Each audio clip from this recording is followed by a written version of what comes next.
Picture चालू करो बे।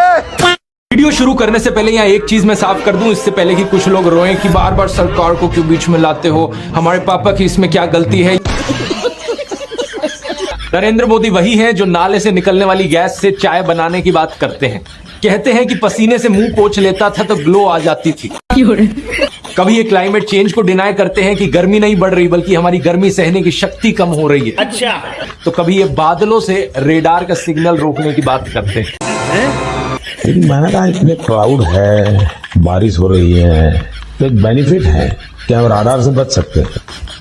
एक तो जानते नहीं है, ऊपर से अहंकार इतना कि अपने अज्ञान का भी एहसास नहीं। एक दफा मोदी दूसरे देश में गए थे, वहां भारत का राष्ट्रीय गान चल रहा था और ये बीच में ही चलने लगे। वाह मोदी जी वाह। ऐसी गलती किसी से भी हो सकती है, लेकिन बात मैं यहां पर यह बताना चाह रहा हूं कि प्रधानमंत्री मोदी की भी फनी क्लिप्स बहुत सारी हैं। दूसरों को पप्पू बोलने से पहले अपनी क्लिप्स पर नजर डाल लो। एक बार साहेब ने अपनी सुरक्षा में लगे हुए एसपीजी कमांडो को डांट दिया था, देखिए। प्रधानमंत्री को जेटली ने फूलों का गुलदस्ता भेंट किया, लेकिन तभी टीवी कैमरों के सामने एसपीजी के जवान आ गए। अभी मजा आएगा ना। उन्होंने मोदी के हाथों से गुलदस्ता ले लिया। प्रधानमंत्री इस पर नाराज हो गए और उन्होंने एसपीजी से तत्काल कैमरों के सामने से हटने को कहा। साथ ही कमांडो से खुद से थोड़ी दूरी बनाने को भी कहा। छप्पन सबके बीच ना तो हमारे 56 इंच वाले प्रधानमंत्री मोदी की हिम्मत हुई है। देखकर लगता है कि वो भी डोनाल्ड ट्रंप के सामने एक डरपोक बिल्ली की तरह बन गए। सही पकड़े हैं। सुबह सुबह लिख देते सरदार वल्लभ भाई पटेल के स्टैचू की सच्चाई। अच्छा, सरदार वल्लभ भाई पटेल के स्टैचू पे 3000 करोड़ इसीलिए खर्चा हुआ है क्योंकि सरदार वल्लभ भाई पटेल के स्टैचू की आंख में कैमरा है, जहां से प्रधानमंत्री को पाकिस्तान का रिपोर्ट मिला। मैंने मामा को याद दिलाया कि वो स्टैचू इंडिया की तरफ देख रहा है। नरेंद्र मोदी अक्सर कहते हैं कि उन्होंने भिक्षा मांगकर गुजारा किया। कभी कहते हैं कि 35 साल के लिए, कभी कहते हैं 40 साल के लिए। करीब 40 साल मैंने भिक्षा मांग करके खाया है। मैं 35 साल तक भिक्षा मांग करके खाया। इनमें से एक तो झूठ है। चलो इतनी तो बोलने में गलती हो सकती है, 35 साल हो 40 साल हो, लोग अक्सर भूल जाते हैं। लेकिन सवाल ये कि वो एमएलए पहली बार बने 2002 में, तब उनकी उम्र होगी 52 इयर्स। लेकिन उससे पहले 90s में ही पता नहीं कैसे उन्होंने फॉरेन टूर्स कर लिए। अभी मजा आएगा ना। फोटोज देखो उनकी आईफिल टावर के सामने पेरिस में, व्हाइट हाउस के सामने अमेरिका में, हॉलीवुड के सामने, लंदन गए, वो मलेशिया गए। क्या 40 साल भिक्षा मांगकर इतने पैसे कमाए जा सकते हैं कि फॉरेन के टूर्स कर ले 90s में? और साथ ही साथ इसी बीच में नरेंद्र मोदी ने बीए और एमए की 2 डिग्रीज भी कर ली अलेजिडली। ये कैसे हो गया? Good question. आप ही बताओ दोस्तों। साल 1990 में डायकाम मॉडल 1 रिलीज हुआ था, जो कि यूएस में लॉन्च होने वाला दुनिया का पहला कमर्शियली अवेलेबल डिजिटल कैमरा था। सही पकड़े हैं। लेकिन प्रधानमंत्री मोदी अपने इंटरव्यू में बताते हैं कि उन्होंने पहली बार डिजिटल कैमरा 1987 या 1988 में यूज किया था। मैंने पहली बार डिजिटल कैमरा का उपयोग किया था 87-88 में। मतलब भिक्षा मांगकर यहाँ पर फॉरेन टूर भी कर लिए और डिजिटल कैमरा भी खरीद लिया डिजिटल कैमरा के रिलीज होने से पहले। वाह क्या फकीरी है। अपनी कलम को गिरवी रख चुका एक गीतकार कहता है कि फकीरी है आपके स्वभाव में। एक फकीरी है आपके स्वभाव में। कभी नरेंद्र मोदी खुद ही कहते हैं कि हम तो फकीर आदमी हैं, झोला उठाकर चल पड़ेंगे। अरे हम तो फकीर आदमी है, झोला लेके चल पड़ेंगे जी। अभी बता है भाई, अभी बता है। लेकिन पूरी दुनिया में आपने ऐसा कोई फकीर देखा है जो 1,40,000 का चश्मा लगाता हो, अपनी बूढ़ी माँ को नोटबंदी के लिए लाइन में खड़ा कर दिया और खुद घूमते हैं 12 करोड़ की मर्सिडीज में? तुम्हें शर्म है कुछ? एक तरफ तो शास्त्री जी जैसे प्रधानमंत्री देखे हैं देश ने। बताया जाता है कि उनके पास सिर्फ 2 धोती और 2 कुर्ते हुआ करते थे। कुर्ता फटकर इस्तेमाल करने लायक ना रहे तो उसे भी रुमाल बना लेते थे लाल बहादुर शास्त्री जी। रुको जरा। इन प्रधानमंत्री मोदी की यूएस विजिट की इन फोटोज को देखिए। एक दिन में 4 बार कपड़े बदलते हैं। द प्रिंट में लिखे गए इस आर्टिकल को देखिए। उत्तराखंड और हिमाचल जाते हुए प्रधानमंत्री मोदी ने 8 घंटे में 4 बार कपड़े बदले। कोई इनसे सीखे। टाइम्स ऑफ इंडिया के आर्टिकल को देखिए। प्रधानमंत्री मोदी गंगा आरती करने गए तब भी कपड़े बदलते जा रहे हैं। हुगली टाइम्स वालों ने तो इनकी फैंसी ड्रेस का एक पूरा कोलाज बना दिया। इंडिया टुडे ने भी इनकी 22 हेड गियर्स की कलेक्शन दिखाई है इस आर्टिकल में। और इस इंडियन एक्सप्रेस के कोलाज को भी देखिए। वाह मोदी जी वाह। उसके बाद नेता लोग सब हिस्ट्री में जा रहे हैं। यही वो फोर्ट है जहां से महाराज ने मुगलों को मारा था और मुगलों पर विजय प्राप्त करके महाराज ने वहां भगवा। हम लोग बहुत सही है भाई। पर महाराज का एग्जाम्पल लेके आप थोड़ा अपने लाइफ में भी इंट्रोस्पेक्ट करो ना। बात तो सही है। महाराज 300 साल पहले फोर्ट बनाया, अभी तक खड़ा है। तुम लोग 2 साल पहले रोड बनाया, गायब है। कहीं महाराज आ गए ना वापस। नहीं महाराज छोड़ो, घोड़ा रिजेक्ट कर देगा काम। घोड़ा ही बोला महाराज आपको पता है क्या हर पुतले में मेरा 2 टांग ऊपर क्यों है, आपको पता है? आपके नेता लोग 4 टांग रखने का जगह ही नहीं छोड़ा। औरों की तो छोड़ो, नरेंद्र मोदी खुद इस बात को बार बार दोहराते रहते हैं। कहते हैं कि उन्होंने अपने परिवार को देश के लिए छोड़ दिया। मेरे देशवासियों, मैंने घर, परिवार, सब कुछ देश के लिए छोड़ा है। देखो वैसे ये एक पर्सनल मामला है, किसी पति पत्नी की आपस में ना बने ये कोई बड़ी चीज नहीं है, बहुत से लोगों के साथ ऐसा होता है। बात तो सही है। लेकिन यही लोग खुद इस पर्सनल बात को बीच में लाते हैं, इसे अचीवमेंट के तौर पर दिखाने के लिए। देश के लिए पत्नी को छोड़ दिया, कुछ सेंस है इस बात? पूर्व प्रधानमंत्री लाल बहादुर शास्त्री जी ने तो अपनी पत्नी को नहीं छोड़ा, तो क्या वो देश के लिए काम नहीं कर पाए? महात्मा ज्योतिबा फूले की पत्नी सावित्रीबाई फूले के बारे में तो सब जानते हैं, क्या उन्होंने देश के लिए महान काम नहीं किया? मैं नहीं बताऊंगा। आपने अगर रामलीला देखी है तो उसमें भी देखा होगा कि कैसे सीता जी ने भी भगवान राम का साथ दिया वनवास में, और राम ने उन्हें बचाने के लिए क्या क्या नहीं किया। सही पकड़े हैं। पंजाब केसरी अखबार ने तो उनकी चरण वंदना करते हुए उनकी तुलना भगवान बुद्ध और महावीर जैन से कर डाली। लेकिन इन लोगों से मैं पूछना चाहता हूँ, क्या कभी भगवान बुद्ध ने अपना घर छोड़कर ऐसे बयान दिए क्या? सम्माननीय, आदरणीय दीदी, शर्म करो। नरेंद्र मोदी ने एक बार ही कहा था भगवान बुद्ध के साथ इनका सुखद संबंध है। भगवान बुद्ध के साथ मेरा एक और संबंध भी है, जिसमें अद्भुत संयोग भी है और जो बहुत सुखद भी है। अच्छा। और एक बार इन्होंने कहा बोहरा मुसलमानों के साथ इनका पुराना रिश्ता है। साथियों, बोहरा समाज के साथ मेरा भी रिश्ता बहुत पुराना है। क्या बात कर रहे हैं? नहीं, ईसाइयों के साथ भी इनका बहुत पुराना और आत्मीय नाता है। क्रिश्चियन कम्युनिटी के साथ तो मेरा संबंध कोई नया नहीं है, बहुत पुराना बड़ा आत्मीय नाता रहा है। कब हो गया ये? एक बार इन्होंने कहा कि जीवन का एक महत्वपूर्ण कालखंड इन्होंने आदिवासियों के बीच बिताया है। जीवन का एक महत्वपूर्ण कालखंड मैंने आदिवासियों के बीच में बिताया है। तो कौन सा तीर मारा? तो एक बार ही कहा बलिया के साथ भावुक रिश्ता है इनका। बलिया से मेरा एक भावुक रिश्ता। पंजाब के साथ भी इनका विशेष नाता रहा है और चीन के साथ भी इनका विशेष नाता रहा है। ये तो धोती खोल रहा है। पंजाब के साथ मेरा विशेष नाता रहा है। चीन के साथ मेरा निजी रूप से भी एक विशेष नाता है। फ्रांस के साथ भी इनका पुराना नाता रहा है और यदुवंश के साथ भी इनका रिश्ता नाता है। मेरा खुद का व्यक्तिगत रूप से फ्रांस के प्रति लगाव बहुत पुराना रहा है। अरे यदुवंश के साथ तो हमारा रिश्ता है, हमारा नाता है। बंगाल से नाता जोड़ने के लिए इन्होंने कहा कि बचपन में ये कोलकाता की मेट्रो देखने आए थे। मैं बचपन में जब पहली बार कोलकाता आया तो एक आकर्षण था, जरा मैं मेट्रो देखूं। आपकी औकात बता रहा हूँ सर। प्रॉब्लम बस ये है कि कोलकाता मेट्रो 1984 में शुरू हुई थी जब ये 34 साल के थे। अब बताओ दोस्तों, 34 साल का कोई बच्चा देखा है आपने कभी? अभी ये सब बोलता हूँ ना मैं, तो लोग मुझे धर्म विरोधी बुलाते हैं। मतलब यार ये मोदी जोक्स पे कोई धर्म विरोधी कैसे बुला सकते हैं? लाइक मोदी जी धर्म है क्या? तो फास्टेस्ट ग्रोइंग इंडिविजुअल है भाई साहब। सीएम थे, फिर पीएम बने, अभी धर्म हो गए। इतनी तेजी से तो रिलायंस भी नहीं बढ़ता यार। कोई बोलेगा धर्म विरोधी, हम लगे यार मैं धार्मिक हूँ यार, मैं प्रूफ दिखा सकता हूँ। बचपन में हर आरती में घंटी बजाता था। क्या बात कर रहे हैं? फोटो है, जेन्युइनली। ये मोदी जैसे डिग्री जैसा नहीं है, ये फोटो है। हर आरती में घंटी बजाता था क्योंकि माँ बोलती थी धर्म तेरी रक्षा करेगा। बहुत अच्छी बात है। अभी मजा आएगा ना। बड़ा हुआ सब नेता लोग बोल रहे तुझे धर्म की रक्षा करनी है। बोला ये चेंज कब हुआ? और मैं कैसे करूं यार? मतलब मैं अपना मोबाइल का बिल नहीं भर सकता टाइम पे, और हमारे भगवान इतने लेजेंड है सब, उनको मेरी जरूरत है क्या? नहीं। संबित पात्रा ने हाल ही में कहा कि भगवान जगन्नाथ मोदी के भक्त हैं। सही सुना आपने दोस्तों, भगवान को ही मोदी का भक्त बना दिया। मोदी को भक्त जगन्नाथ। इतना ही नहीं, इससे पहले 2017 में संबित पात्रा ने कहा था कि मोदी इस देश के बाप हैं। तो मोदी जी आपके चाचा हैं क्या? मेरे चाचा नहीं, तो कौन है? इस देश के बाप हैं। अच्छा। लेकिन मुझे नहीं लगता दोस्तों मोदी के सपोर्टर्स को इन बातों से कोई आपत्ति होगी। अगर आपत्ति होनी होती तो तभी हो जाती जब नवंबर 2023 में बीजेपी के ऑफिशियल हैंडल ने इस फोटो को ट्वीट किया था। नरेंद्र मोदी को शेषनाग के साथ दिखा दिया और लिखा ओम श्री वेंकटेश्वर राय नमो नमः।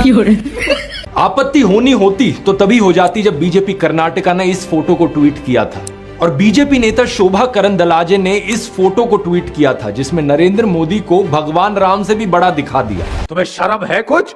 मेरी मोदी भक्तों से अपील है, जब आप लोगों ने अपना एक नया भगवान चुन ही लिया है तो मोदी पंथ नाम से एक अलग रिलीजन भी बना लो ना अपना। हिंदू धर्म के साथ क्यों खिलवाड़ करते हो? ये बड़ी अच्छी बात कही आप। दूसरी पॉलिटिकल पार्टीज हंगामा करती हैं तो बीजेपी वाले इन ट्वीट्स को डिलीट करते हैं। अब संबित पात्रा ने भी इस वीडियो को लेकर कहा कि जुबान फिसल गई थी, मुझे माफ कर दो। अब आए ना लाइन पे। जुबान एक बार फिसलती है, ये नहीं कि बार बार जुबान फिसलती रहे और बार बार आप लोग नरेंद्र मोदी को भगवान से बड़ा बनाते रहो। बार बार आप लोग ये कहते रहो कि नरेंद्र मोदी तो देश के बाप हैं। इस सज्जन को क्या तकलीफ है भाई? उड़ीसा में जाकर कहते हैं कि ओडिशा को देश का नंबर 1 राज्य बनाएंगे और कर्नाटका में जाकर कहते हैं नहीं, हम कर्नाटका को देश का नंबर 1 राज्य बनाएंगे। उड़ीसा को देश का नंबर 1 राज्य बना सकते हैं। कर्नाटका को पूरे देश का नंबर 1 राज्य बनाने का लिए इनमें से एक तो झूठ है। बात समझ रहे हो ना दोस्तों? वोट पाने के लिए जहां जो बोलना पड़े वो बोला जाता है। हर एक राज्य में एक इमोशनल कनेक्ट बनाने के लिए वहां के लोगों के साथ एक नाता निकल कर आ जाता है।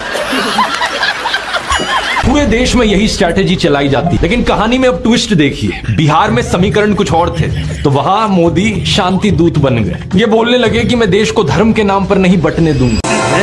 मैं जब तक जिंदा हूं मैं धर्म के आधार पर इस देश को बांटने नहीं दूंगा।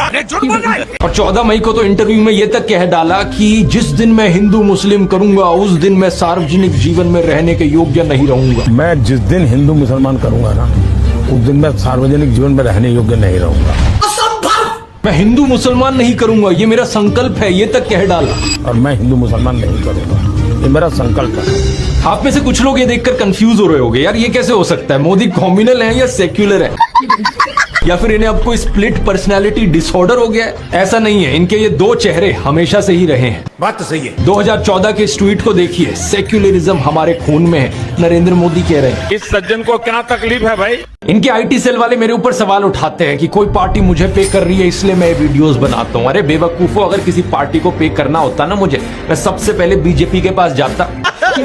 देश की सबसे अमीर पार्टी है बीजेपी, सबसे ज्यादा पैसे उनके पास हैं। और अगर उनका प्रचार करता मैं, नरेंद्र मोदी ही मुझे स्टेज पर बुलाते, मेरी तारीफ करते, हाथ मिलाते। मेरे लिए तो सबसे आसान काम था ये करना। सही पकड़े हैं। लेकिन मैं अपने देश को इस हालत में गिरते हुए नहीं देख सकता, इसलिए मैंने अपना पूरा करियर दांव पर लगा दिया इस नाइंसाफी के खिलाफ आवाज उठाने के लिए, शाबाश बेटा, देश को बचाने के लिए। कल को अगर ये मेरा यूट्यूब चैनल भी बंद करा देना, कम से कम मैं गर्व से कह सकूंगा कि मैं इनके जूतों में नहीं गिरा। मैं आखिरी दम तक देश के लोकतंत्र के लिए, देश के संविधान के लिए आवाज उठाता रहा। और चाहे इससे मेरा पूरा करियर खत्म हो गया, लेकिन कम से कम मैं नीचे नहीं झुका। क्या बात है सर, क्या बात है सर। तलवार और सेम स्पीच, साल के साल सेम स्पीच। हिंदुओं, तुम्हें आत्मसम्मान मिलेगा, तुम्हें हिंदू राष्ट्र। हमने कौन मांगा? तू रास्ता देना यार। हिंदू राष्ट्र ऐसी चीज है ना, मैंने नेता को खाली देते हुए देखा है, किसी को मांगते हुए अब तक नहीं देखा। नहीं देखा ना अपनी लाइफ में, तो नहीं देखा। नहीं, बच्चा का पास हो गया 12वीं, पाप बोल रहा है कि क्या ये मोटरसाइकिल, बेटा बोल रहा है नहीं पापा इस बार तो हिंदू राष्ट्र लेके।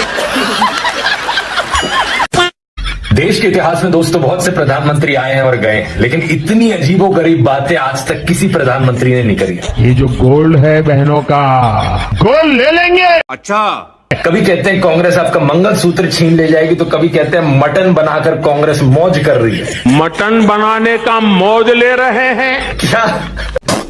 वो देश के लोगों को चिढ़ाना चाहते हैं। मम्मी ये देखो मुझे चिढ़ाना चाह रहे हैं। क्या 4 साल के बच्चे हैं क्या देश के लोग जो चिढ़ाना चाहेगा उन्हें कोई?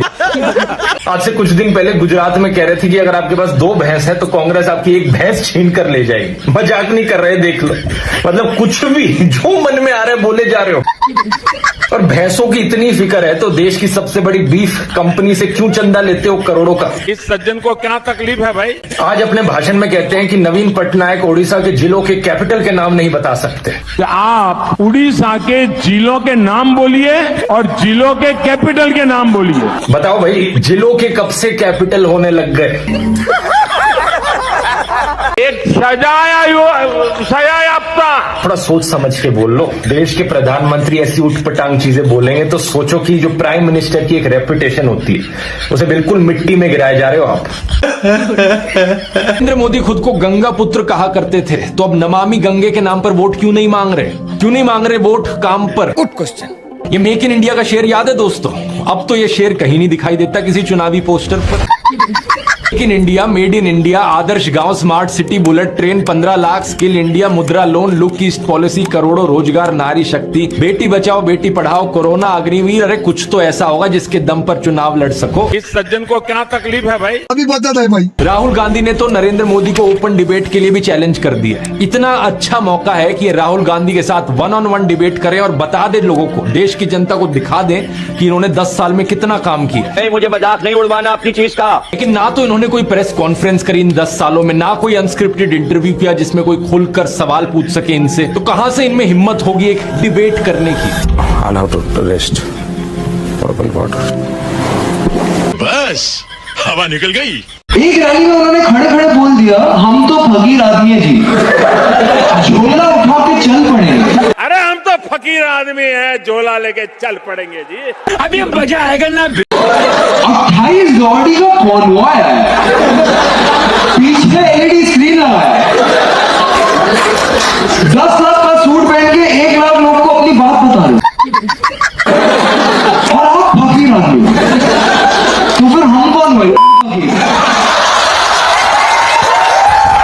राहुल गांधी अपने पापा के दोस्तों से बात नहीं कर पा रहा। मोदी जी इसरो वालों को बता रहे रॉकेट कैसे लैंड करना है। राहुल पापा के दोस्तों के वहां पे मोदी जी इसरो वालों को, मैं भी बचपन में इसरो से उसरो घूमते रहता। यार अब तो हद ही कर दी है। इंटरव्यू में कहते हैं कि महात्मा गांधी को गांधी मूवी आने से पहले कोई जानता ही नहीं था। कोई नहीं जानता, मैं आपको ना बोलूं। पहली बार जब गांधी फिल्म बनी तब दुनिया में क्यूरियोसिटी हुई, अच्छा ये क्या कौन है? अरे क्या मजाक लगा रखा है? 1930 की टाइम मैगजीन का पर्सन ऑफ द ईयर देख लो कौन था? महात्मा गांधी जी थे। 3 बार टाइम मैगजीन पर फ्रंट पेज पर उनकी फोटो छपी। बात तो सही है। अरे पूरी दुनिया जानती थी उन्हें 1930s 40s से ही, और कहते हो कि कोई जानता ही नहीं था। मतलब जानकारी नहीं है तो चुप बैठे रहो। मुझे तो हैरानी होती है सही में कि आज के दिन भी देश में कुछ ऐसे लोग बचे हैं जिन्हें लगता है कि एक ऐसा इंसान अभी भी देश का प्रधानमंत्री बनने लायक है जो ऐसी उठपटांग बातें करता है। इतनी अजीबोगरीब बातें हैं। अभी एक भाषण में कहा था कि संडे की छुट्टी जो है वो क्रिश्चियंस की वजह से होती है। ये तो लेटेस्ट न्यूज है। रविवार को छुट्टी होती है, हॉलीडे। तो ईसाई समाज हॉलीडे मनाता है, तो तब से रविवार परंपरा शुरू हुई। अब रविवार को हिंदुओं से जुड़ा हुआ नहीं है। कब हो गया ये? अरे तो क्या संडे की छुट्टी पर अब बैन लगाना चाहते हो? इससे पहले एक इंटरव्यू में कहते हैं कि मेरी माँ के गुजर जाने के बाद मैं कन्विंस्ड हूँ कि मुझे मेरी माँ ने पैदा नहीं किया। पहले जब तक माँ जिंदा थी मुझे लगता था कि शायद बायोलॉजिकली मुझे जन्म दिया गया है। अच्छा, माँ के जाने के बाद मैं कन्विंस हो चुका हूँ कि परमात्मा ने मुझे भेजा है। ये ऊर्जा बायोलॉजिकल शरीर से नहीं मिली। कोई भी मानसिक रूप से नॉर्मल इंसान ऐसी बातें करेगा क्या? मतलब सोचकर देखो, अगर आपका दोस्त ऐसी चीजें बोलने लग जाए, अब क्या आपको क्या लगेगा अपने दोस्त के बारे में? प्रधानमंत्री मोदी वैसे तो इतने बड़े क्रेडिट जीवी हैं कि भाग भाग कर हर चीज का क्रेडिट लेना चाहते हैं, लेकिन इन सब चीजों का क्रेडिट कौन लेगा? ये इंडिया की इंटरनेशनल रैंकिंग्स देख लो। ह्यूमन डेवलपमेंट इंडेक्स में इंडिया की रैंक 134, ग्लोबल पीस इंडेक्स 2023 में rank 126, global hunger index 2023 rank 111 नीचे गिरी, डेमोक्रेसी इंडेक्स 2023 रैंक 104 नीचे गिरी। अरे साला। प्रेस फ्रीडम इंडेक्स 2024 रैंक 159 2014 के कंपैरिजन में बहुत नीचे गिरी। लेकिन मोदी के समर्थक इन सब बातों को नहीं मानेंगे। सही पकड़े हैं। उनके हिसाब से सारी रिपोर्टें झूठी हैं, ये सारे अखबार झूठे हैं, सबका कोई ना कोई एजेंडा है। केवल व्हाट्सएप पर जो दिखाया जाता है और गोदी मीडिया जो दिखाता है बस वही सच। अरे बड़े खतरनाक लोग। यार एक बात बताओ, ये मेरे और अंबानी जी के बीच में है। मोदी जी क्या कर रहे हैं? मैं सीधा अंबानी को वोट क्यों नहीं दे सकता? अपने को कोई प्रॉब्लम है क्या अंबानी से? बनाओ ना पीएम। पास वो सब कुछ है जो मेरे को चाहिए। मेट्रो, कपड़ा, पेट्रोल, वाईफाई तो फ्री में दिया है यार। इतना दयालु आदमी देखा है। अभी मजा आएगा ना। बेटे को जॉब लगाना था, पूरे देश में वाईफाई बांट दिया। अभी पूरा देश एक हाथ में फोन, दूसरे में पकड़ के बैठे है। साल 2005 में दोस्तों अक्षरधाम मंदिर का इनॉग्रेशन हुआ था। इस फोटो को देखिए। प्रधानमंत्री मनमोहन सिंह, राष्ट्रपति एपीजे अब्दुल कलाम, विपक्षी नेता लाल कृष्ण आडवाणी, ये सभी लोग कई सारे साधुओं के साथ देखे जा सकते हैं। अभी मजा आएगा ना। लेकिन अब राम मंदिर की इनॉग्रेशन को देखिए।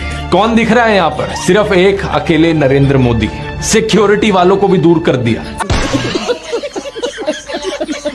न्यूज लॉन्ड्री ने एक रिपोर्ट की जिसमें दिखाया गया कि कैसे गांधी दर्शन म्यूजियम, गांधी स्मृति केंद्र और खादी ग्रामोद्योग जैसी अलग अलग साइट्स पर नरेंद्र मोदी के फोटोज और कोट्स घुस आए। सही पकड़े हैं। ओलंपिक पदक विजेताओं का सम्मान समारोह हुआ तो उसका पोस्टर देखिए। ये लेफ्ट में है मेडल जीतने वाले और फोटो के राइट में नरेंद्र मोदी की फोटो।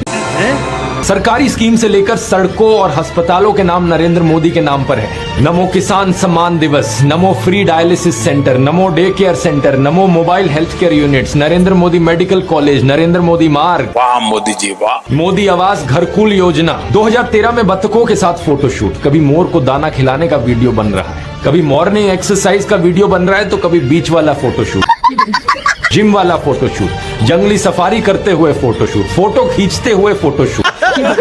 मुग्ध होने का इससे बड़ा उदाहरण क्या होगा कि मुफ्त राशन के थैलों से लेकर कोविड वैक्सीन के सर्टिफिकेट पर भी अपनी फोटो छपवा ली। इस सज्जन को क्या तकलीफ है भाई? मोदी की गारंटी, चारों तरफ हर जगह यही ऐड छाप रखी है। कुछ दिन पहले एक भाषण में गारंटी दी थी भ्रष्टाचार को लेकर। मेरी गारंटी है, भ्रष्टाचार हटाओ। अच्छा, इस गारंटी की असलियत सुनो। Himanta Biswa Sharma 10,000 crore Saradha chit fund scam का आरोप अब बीजेपी में है। नवीन जिंदल 21,000 करोड़ कोलगेट स्कैम का आरोप अब बीजेपी में है। अरे साला। Ashok Chavan Adarsh housing society scam का आरोप अब बीजेपी में है। Ajit Pawar 70,000 crore Maharashtra state cooperative bank scam का आरोप अब बीजेपी के साथ है। Praful Patel 30,000 crore Air India scam का आरोप अब बीजेपी के साथ है।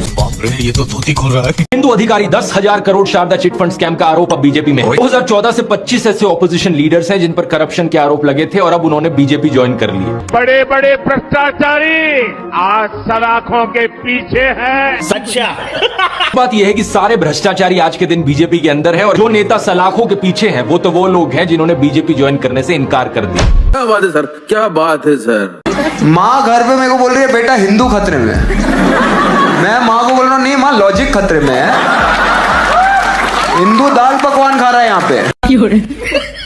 माँ लगी हुई बेटा हिंदू खतरे में है। मैं समझा रहा हूँ कि माँ नहीं बंगाली टाइगर खतरे में है, नहीं वो 1450 है, नहीं इंसान 1.3 बिलियन है इंडिया में। अच्छा तो टाइगर खतरे में है ना। अभी 80 करोड़ लोग अपने ही देश में कैसे खतरे में हो सकते हैं? मेरी माँ बोल रही है नहीं है। मेरे पास पीपीटी आया था, 9 पेज का पीपीटी था भाई। 9 पेज में पूरा पढ़ा। क्या हिंदू खतरे में, भारत का इस्लामीकरण हो रहा है, 2029 के बाद भारत का एक भी प्रधानमंत्री हिंदू नहीं होगा। हिंदुओं का तो एक ही देश है बेटा, हम कहाँ जाए। मुझे रूह अफ़ज़ा नहीं पसंद, सब था उसमें। मैंने पूरा पढ़ा, फिर मैंने मॉम को बोला मॉम हिंदू खतरे में है और इसके लिए मैं तो इस्लाम में कन्वर्ट करा रहा हूं। नहीं आप अपना देख लो, ये सुबह शाम खतरे की जिंदगी मुझे तो नहीं चाहिए। वैसे भी हमारा क्या, हम तो फकीर आदमी है, झोला उठा के। प्रधानमंत्री मोदी का इंस्टाग्राम अकाउंट देखिए जरा। प्रियंका चोपड़ा और निक जोनस की वेडिंग रिसेप्शन में गए, उन्हें बधाई दे रहे हैं। इस वीडियो को देखिए। विराट कोहली और अनुष्का शर्मा के वेडिंग रिसेप्शन पे जाकर उन्हें गुलाब दे रहे हैं। मलयालम एक्टर सुरेश गोपी की बेटी की शादी में गए। टाइम्स नाउ की एंकर नविका कुमार के बेटे की शादी में गए। मुकेश अंबानी ने हॉस्पिटल खोला तो वहां बधाई देने पहुंच गए। इस न्यूज आर्टिकल को भी देखिए। नरेंद्र मोदी ने गौतम अडानी के बेटे करण की ग्रैंड एंगेजमेंट सेरेमनी को भी अटेंड किया। तो बॉलीवुड सेलिब्रिटीज और अमीर सेठों की शादियों में जाने के लिए बहुत समय है इनके पास। इस सज्जन को क्या तकलीफ है भाई? हालांकि इसमें कुछ गलत नहीं है, इनकी मर्जी अगर ये जाना चाहें तो। लेकिन सवाल यहां पर ये, क्या केवल अपने भाइयों और परिवार को ही छोड़ना पड़ता है क्या देश के लिए? गजब बेइज्जती है।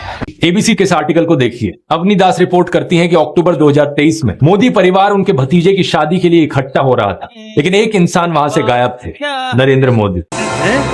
आपने फोटोज और वीडियोस में जरूर देखा होगा कि प्रधानमंत्री मोदी अपनी माता जी से मिलने जाया करते थे, जो कि अच्छी बात है। लेकिन कभी आपने नोटिस किया कि केवल वहां 3 लोग होते थे इस मुलाकात में? प्रधानमंत्री मोदी, उनकी माता जी और कैमरामैन।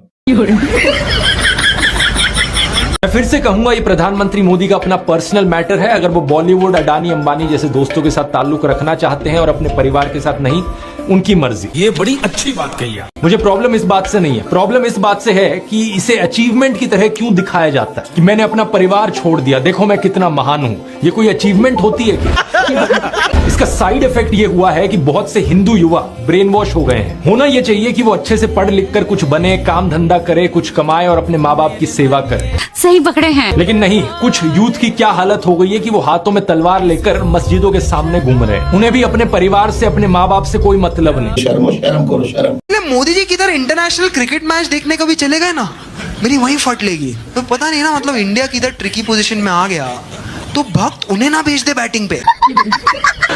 3 बॉल में 17 चाहिए, कोहली का विकेट चला गया, सब एनआरआई भक्त चालू, मोदी मोदी मोदी मोदी। अभी मजा आएगा ना। अरुण जेटली आके पैड पहना रहा है, अमित शाह बॉलर का हाथ काट रहा है, बॉलर मुंह में बॉल लेके आ रहा है, जीप भी कटी हुई है, कहीं स्पिन विन ना हो जाए। मोदी जी के पैर पे बॉल लगता है, फील्डर खुद उठा के बाउंड्री लाइन ले जाता है, अंपायर छक्का देता है, कमेंटेटर सेंचुरी बताता है। रात को एक जर्नलिस्ट पूछता है, why is JNU silent tonight?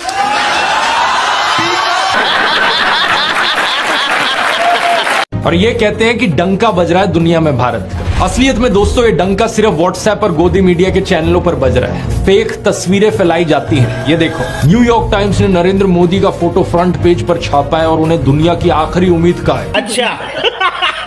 New York times ने खुद ट्वीट करके बताया कि ये झूठी तस्वीर है। इस तरीके से व्हाट्सएप माफिया इंडिया की इंसल्ट करवाता है दुनिया में। गोदी चैनलों पर और बीजेपी के नेताओं के द्वारा कहा जाता है कि रशिया और यूक्रेन की वॉर रुकवा दी इन्होंने, वॉर रुकवा दी पापा।